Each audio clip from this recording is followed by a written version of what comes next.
After so many years in Iranian incarceration, 5 Americans are flown to freedom, landing in Qatar, in return for $6 billion of unfrozen Iranian assets and 5 Iranians released from American jails. The US Secretary of State defending the swap. The funds were moved to another bank where we have absolute oversight of how they're used, and they can only be used for humanitarian purposes. And we have absolute confidence in the process and the system that's been set up. One of the 5, Siamak Namazi, thanked those who'd been his voice, making sure I was heard, he said, when I mustered the strength to scream from behind the impenetrable walls of Evin prison.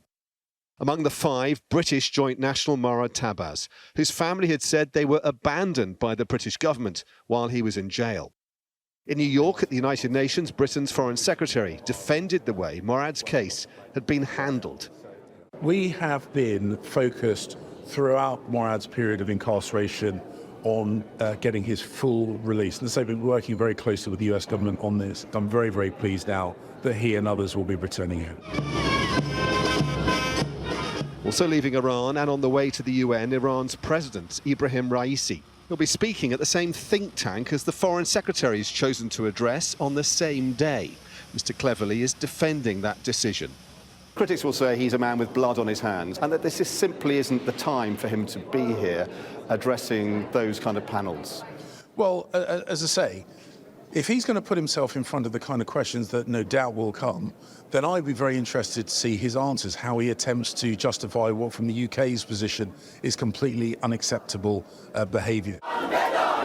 To his very vocal opponents here, President Raisi should be met with handcuffs, not an invitation to talk at a think tank, also being addressed by a British government minister. But both the UK and America have shown a willingness to maintain a dialogue with Iran, even while it's taking their nationals hostage.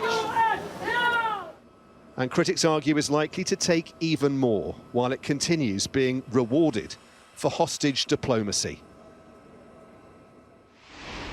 And just live from New York outside the United Nations, and in fact the Iranian president travelling to where you are, Dominic, to the UN General Assembly. What sort of a reception is he likely to get?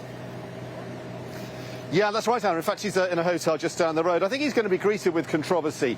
He is a man who's regarded by many as having blood on his hands, not just because of the brutal suppression of the unrest that followed the death of Mahsa Amini, an Iranian woman in a jail a year ago, but also his involvement in the execution of thousands of prisoners of conscience back in the 80s. He was one of 4 judges on what was called a death panel. So there are some here who say he should be greeted with handcuffs and be arrested. Of course, that's not going to happen. He's the leader of a country. It's the United Nations General Assembly, and he's going to be addressing that. There is more controversy about those organisations outside the UN who are inviting him to talk at their events, particularly the Council on Foreign Relations that the British Foreign Secretary James Cleverly is going to be addressing as well, but not part of the same event. So there's controversy, but at the same time there is an effort by the American government and other Western governments to have some kind of easing of tensions with the Iranians. I think there's a recognition that the Iranian nuclear deal that Donald Trump blew up is not going to be put back together, but there is an aspiration, I think, to